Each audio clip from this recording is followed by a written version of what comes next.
episode of Fermented Adventure the Podcast is brought to you by Fermented Adventure. Dawn, we have merchandise. Yes, we do. How do people find our merchandise? They need to go onto our website at fermentedadventure.com and click on the apparel tab. So go to fermentedadventure.com and click on the apparel tab, and what will they find? They will find our Fermented Adventure the Podcast shirt. May contain alcohol, and we have a couple specials that we just did. Cerveza Made Me Do It and Tequila Made Me Do It. Now, this is perfect for spring break, Cinco de Mayo, or even the summer, and you'll look really cool, and you'll be able to say, hey, it wasn't me, it was tequila or cerveza that made me do it. Yes, that's true. We have different things. We have shirts, we have glasses. What are some of the other things we have in there? Women's stuff, men's stuff, tank tops? Tanks, tees, sweatshirts, pullover hoodies, you name it. You name it, we have it, and more to come, right? More to come. Fermentedadventure.com, click on the apparel tab, buy the merchandise. Cheers!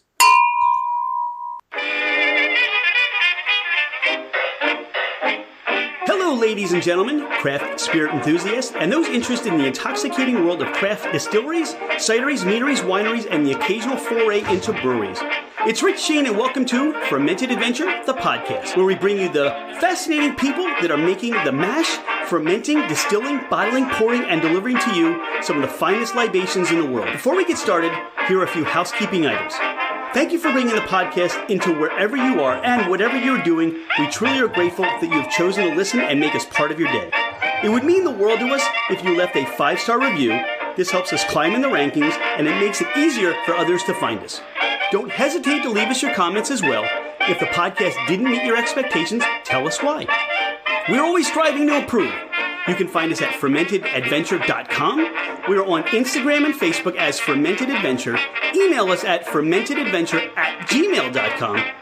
All right, FA Nation, let's meet our guests. He's Jacob Manning.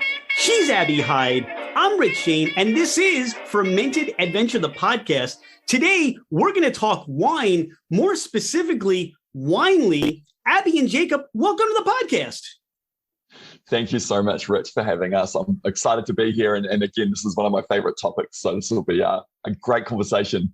Well, as we were saying, this is 4:30 Eastern Standard Time. I'm about ready for a glass of wine, but I'm going to be even more ready after we talk because I want to know about Winelys. How did that get started?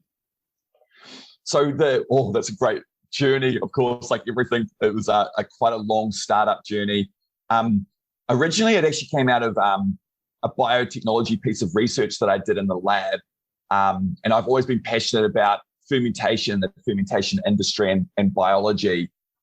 So it's a bit of a long journey, but at the forefront of the technology, it's a solution that's made for monitoring fermentation in real time, in real-time analysis. And so for me, I'm really interested in the future of fermentation and how this is going to change the world. And so that's my passion and driver for pursuing Winelys and getting it to where we are today.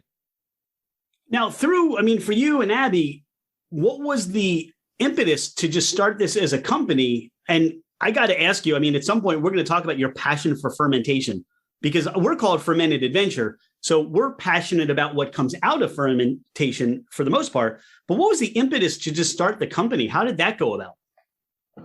I saw this problem, which I was made very aware of when I was doing my research around fermentation and fermentation systems. And at that stage, I was really interested in how fermentation can change the world.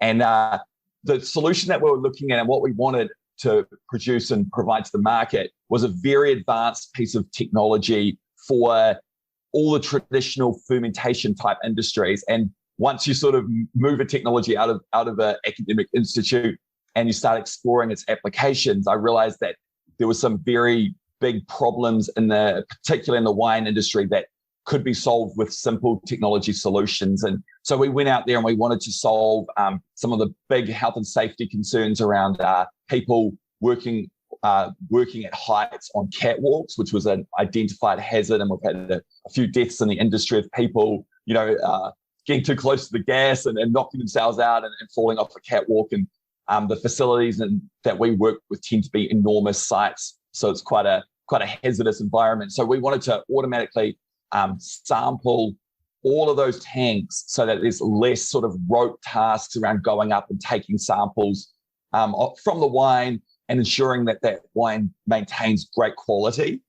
So we've automated that. And so that was really the driver for me, is we were like, okay, we've got this beautiful future solution that will change fermentation forever. But the reality is the first stuff we're doing at the moment is just the things that our customers desperately need so they can spend more time making great wine. Abbe, where do you come in on all of this? Great question, Rich. So I met Jacob when he was doing his research, and what drew us into the wine industry is, we learned it had a really complex fermentation culture process. So it fitted really well with Jacob's ambitions of trying to understand fermentation. And we quickly realized that, winemaking, it's a deeply reactive process. Wine's made, once a year. It's a seasonal activity, and winemakers are really, responding very quickly to things that are going on inside the tank to try and make the best possible wine. So it's very reactive. And that's, kind of what drew me in. I thought, well, there just has to be a better way to do this than just manually sampling all the tanks. And we discovered that the best solution was capturing the right data in real time and empowering those winemakers with the choice and visibility and control that they needed to make fantastic wine. You've both said the word technology several times. So talk more about the technology that's helping to solve these problems and helping the winemakers. My guess is, or my understanding is, make better wine and make wine. I want to say make better wine, but make wine better, right? Yeah, absolutely, Rich. So, the wine industry, it's thousands of years old, as we all know on this podcast. And in the last, century or so, we've seen winemakers adding a lot of laboratory processes to the way they do things. But most winemakers are still performing what we call manual sampling. So going to the tank and taking a sample and running it through some of their lab processes, twice a day, maybe more. So it's very time consuming. And so our solution or our technology, essentially it's a laboratory in a tank. So it provides continuous deep data collection and real-time analysis, which is sent, in nice clean digital data packets to the winemaker every 15 minutes so they can get that real-time insight on what's going on. That must be just mind-blowing when you go to a wine producer and you introduce them to this and they see it, as you say, immediately the results. What's the response that you've gotten from that? Why isn't everybody doing this? And why don't I have a home kit?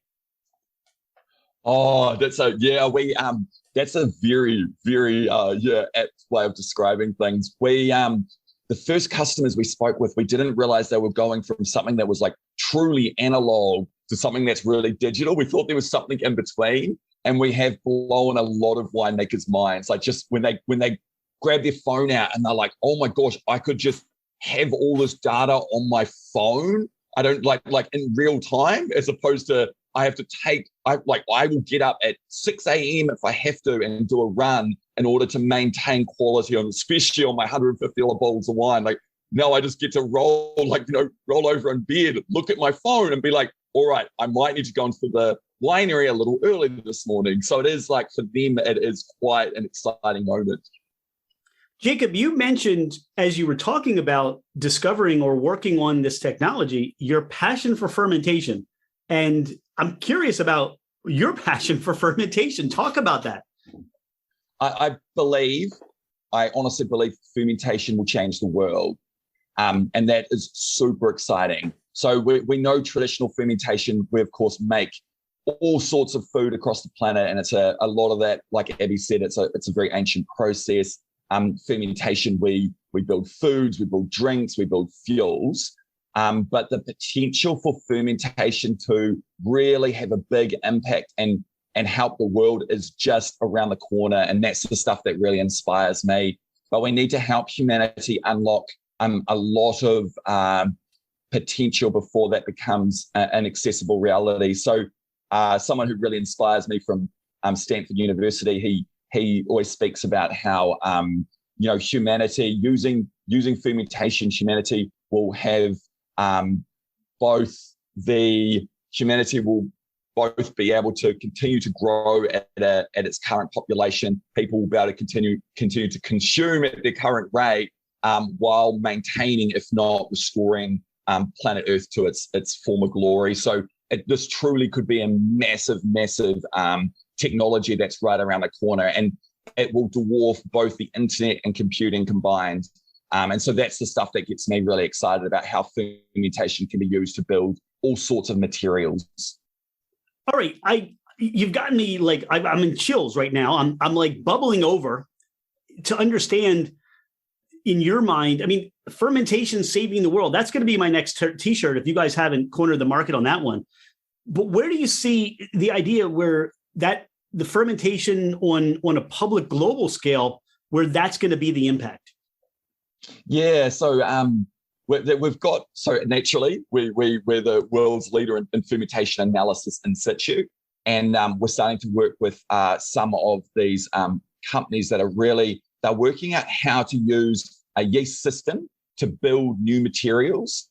And so we've done that for a little while. A good example is insulin. So we make insulin like that in the medical industry. So some of the companies that are interested in using our technology at the moment, they will ferment. So using sugars and some advanced yeast, they will build things like cotton, for example, which is going to be a really exciting thing where we can ferment cotton and we don't need to grow it on the land, and which absorbs enormous amounts of water. It's unfortunately, it's a replacement for food crops in regions that need food. And so essentially you can use the yeast system to produce all these different things, not just foods, but new materials, very expensive biomolecules that we use in chemistry, so biochemistry, as well as the more common one that people understand is bioalternatives, which is it's a way of making really feasible pharmaceuticals using yeast systems. So that stuff is really exciting. And according to McKinsey, by 2040, 40% of all manufactured inputs could be produced using fermentation. And so that's like an enormous number. That's very much, if you walked around an industrial zone and you looked at all the factories, most of those factories would change to be a biofermentation type factory by 2040. That's true. Now I can understand your excitement, your passion. It's fueling me as, learning more about fermentation. You taught me something, and I really appreciate that. This is why I enjoy the podcast, meeting people like you guys that, are doing something that, the focus has been wine, or at least our conversation. Let's bring it back to the wine discussion. How does your technology, you said, all right, whoever that winemaker is now, they don't have to do that analog monitoring of the fermentation. Does your system affect flavor in any way? Are there yeast systems, proprietary yeast systems to your wine, or can they just go through what they're doing and then it's a matter of just, monitoring where that fermentation process is? It's a great question, Rich. And I guess to bring it back to the wine industry, and the reason why we're doing what we do today is despite the fact that we've been making wine for thousands of years, and we've got fantastic people who make amazing wine that we all love and enjoy, there is still so much mystery to the process and so much intriguing wonder in what's happening with the yeast and why it does what it does. And so what Winely, really seeks to do is to slot into what the winemaker is doing today and not change it at all, but really just fit into their practices and enhance it by helping them understand what is going on with the yeast at various different stages of the ferment, so that they can optimize what they're trying to build. So that's, sort of what we're doing. So we're not making yeast. We're not trying to build a new fermentation process from the ground up. We're really just trying to help monitor fermentation and help give deep insight into yeast systems and what's happening with the yeast so that we can optimize things. We speak to not only winemakers, wineries, in the like, but we talk to people that have meaderies and cideries and distilleries. Is this a transferable technology? I mean, it's fermentation, I would imagine. So are there other industries in the spirits world, so to speak, that are kind of coming to you, or you're going to them and providing this technology now? It'll be interesting to speak to more people in that sort of space. We are solving a ubiquitous problem in fermentation. And so it is really exciting. And it's quite, you'll find that in fermentologists will talk about different problems, but there's this root problem which we get to, which is, it's fermentation kinetics and yeast vitality is essentially managing the biological aspect of producing products. And that's like, at the moment, we're in, as a human collective, we're in that infancy and understanding that. And that will absolutely revolutionize the industry. It'll be so exciting. At the moment in the wine industry, and unless you're a really real pioneer, and I want to talk to pioneer winemakers, you'll generally sit around using safe yeast systems. There's 82 sort of common yeast strands that you'll use. But in the future, we will be building even more amazing drinks that we could never imagine. And so that's on the far horizon. But yeah, in answering your question, there's a ubiquitous problem or a ubiquitous thing that we can help with across all of fermentation, and that's at the heart of our technology. Well, it's interesting you mentioned that there are industry standards, I guess, so to speak, where they may stay within their lane of the yeast that they may use. As you say, it's safe, right? What we're seeing, though, is that there's more and more of a trend, at least here, for the brewing industry, for the distilling industry, for the cider industry, to begin to harvest wild yeast and to bring that into the distilling process. We just had a conversation. I mentioned him on a podcast yesterday, Royce Neely of Neely Family Distilling in Tennessee. They're very much ingrained on harvesting wild yeast to make their products. And there's a boatload of other, we just had the University of the Sciences in the last couple of years that have now a proprietary wild yeast. I would imagine your product, because it's such a mystery through the fermentation process, would really help to keep things in check and give people a little bit more comfort level when they use these different yeast strains. You answered that amazingly, Rich. That's exactly right. It's like we give people. We work with a lot of winemakers that are using native yeast, and it's like and minimum intervention as well, which is moving from very making amazing wine, reducing what you put in the wine, and really trying to make as natural wine as possible. And it's terrifying for a winemaker to do that process without having a large collection of data regularly, because things can so quickly go wrong with native yeast. But if you do it right, you will be able to, the consumer will tell. I preferentially look for low intervention wines, and obviously I love organic wine, but not always. It's low intervention wines seem to be the thing that's you get it on the shelf for relative price wise, and it can be incredible. It can be a wine that you've never experienced before, because generally there's a native yeast involved. Generally they have very low additives, and they've managed to really bring all the flavors through the journey. You mentioned something interesting about, an organic wine and then the additives. Now, will your process and technology help to remove those additives and, let's say, sulfites from wines so that they could be more shelf stable or travel stable? So, the one interesting thing, you're in Australia, and there are probably wines in Australia that you can get your local winery that will never, ever come to the United States or Europe, because it's not stable enough to travel through different climates and things of that nature. Is that something that your technology will help with? It's a really great question, Rich. And it's a really timely conversation, actually, because this vintage just been in Australia. The wineries here actually had a shortage of DAP, which was insane. They just couldn't get enough of it because it wasn't shipping fast enough.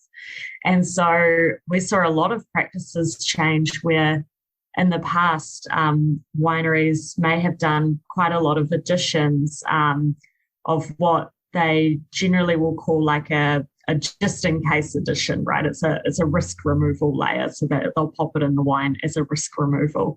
But obviously that adds cost to their production, and it also can take away from some of the really unique characteristics of a minimal intervention wine. So we do see that there's opportunity if you're getting real-time data and you're really feeling in control of your ferment, that you may not have to be as intensive about what you're adding in order to get the wine out that you want. You could do it in a more minimal way and save some costs and gain some control. So absolutely, it's a great conversation to have.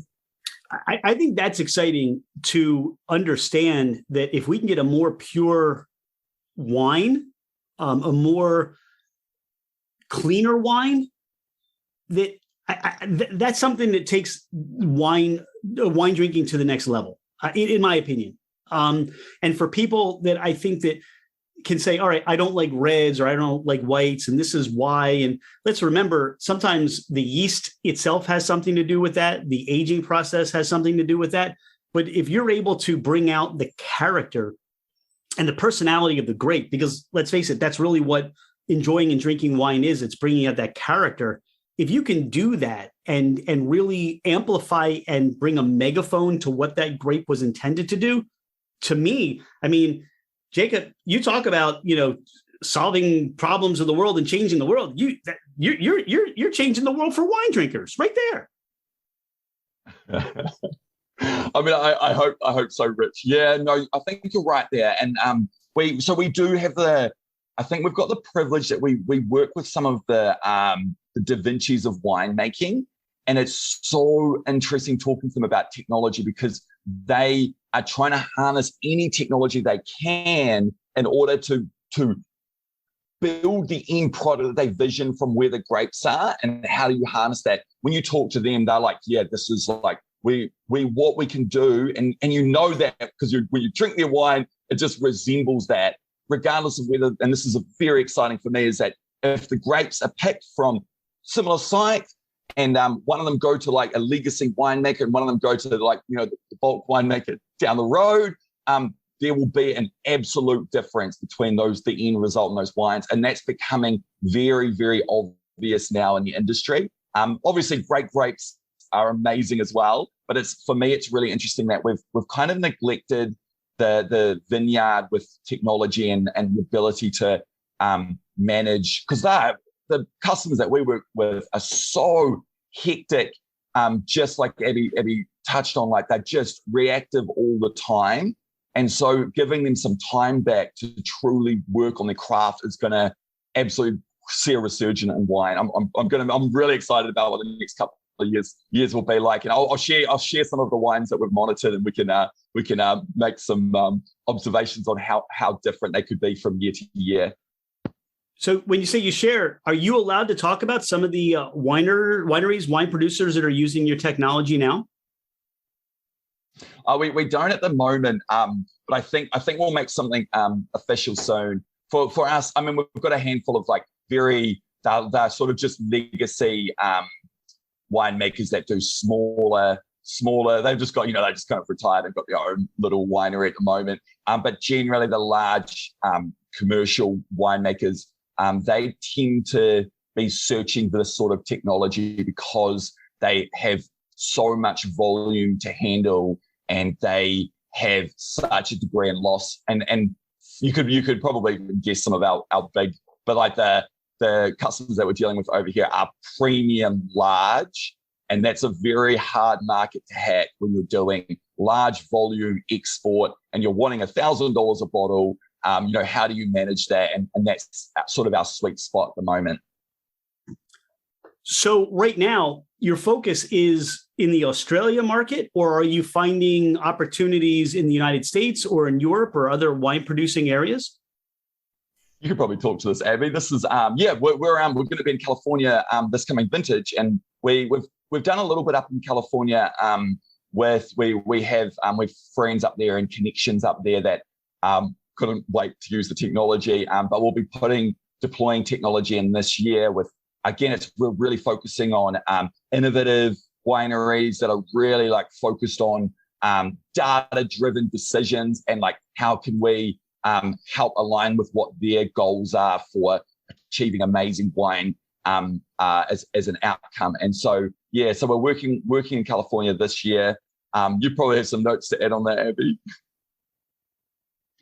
Not too much to add from my end, Jacob, but yeah, we've been in New Zealand and Australia for 3 years now and coming to California this year.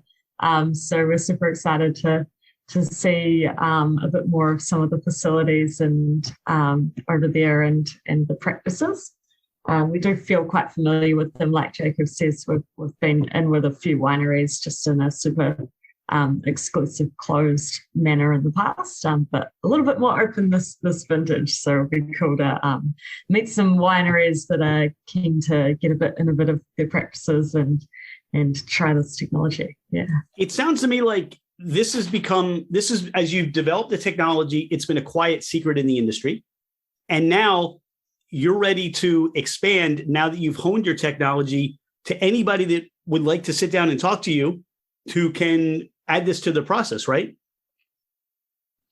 I will have a conversation with everyone about this. I think for me, it should be if we can. I'm super passionate. We want to get it out to the masses. We have to admit we do have a lot of demand at the moment out of California, but I'm really interested in talking to people with unique practices or I think there's stuff that we can still learn and help them and help understand what their objectives and goals are. Because it is the nature is that we're building a technology company for the wine industry. And so it's going to be an evolution of technology as we move forward.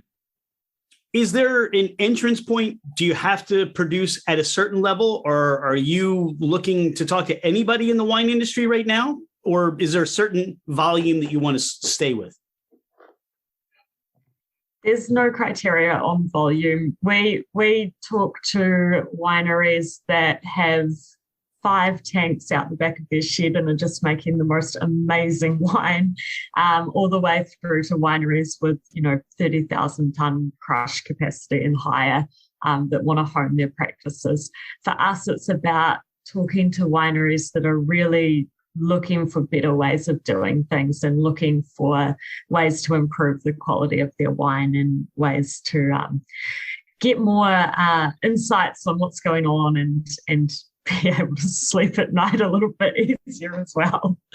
So that's what we look for, nothing to do with size. For both of you, has your appreciation for wine become even more elevated now? Or were you always winophiles or vinophiles before? Oh, Rich, I have to admit, I am very picky with my wine. What have I been?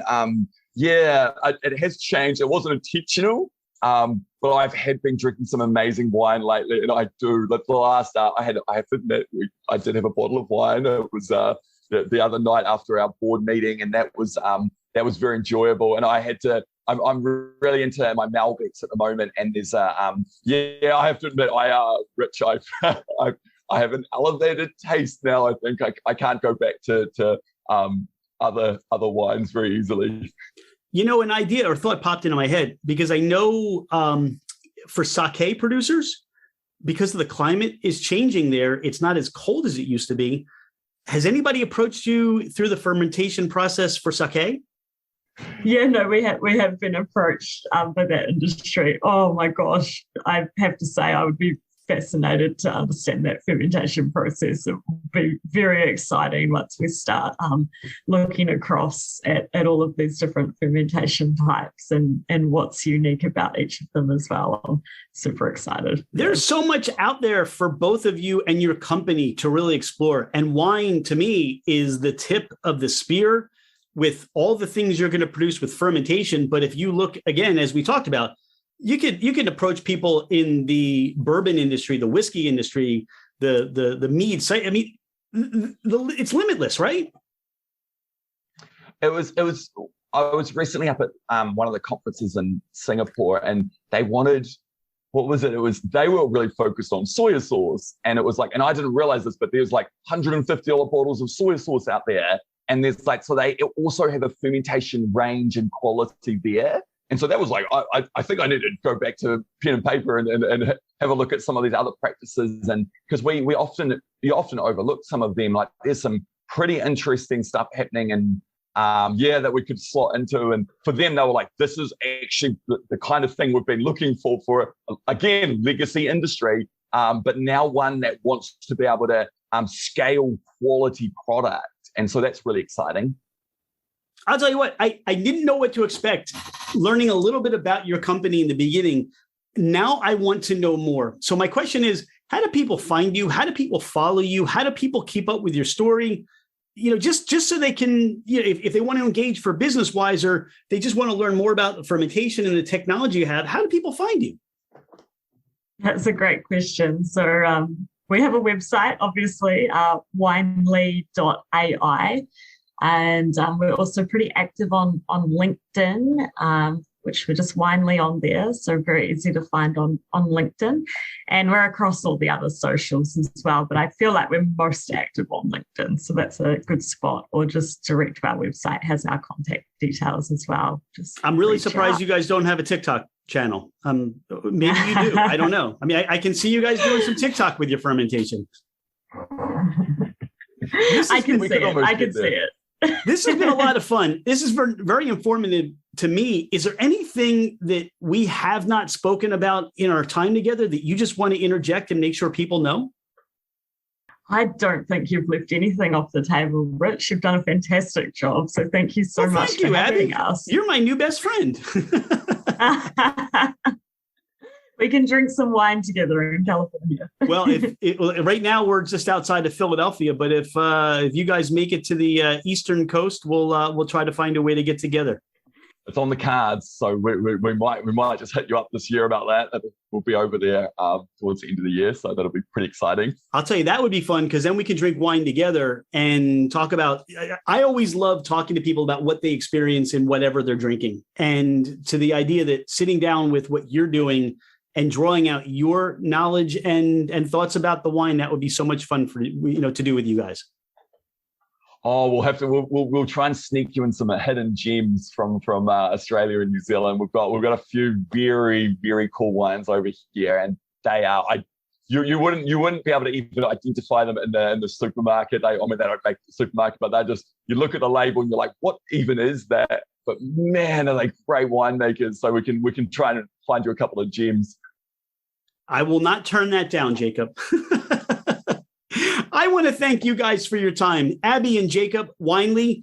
Like I said, I'm looking forward to seeing more of what you're doing, the technology. And I can, say to everybody, hey, we had you on the Fermented Adventure podcast, and now we're fermenting cotton here in our house. So I appreciate that. Thank you so much for having us. All right. Cheers.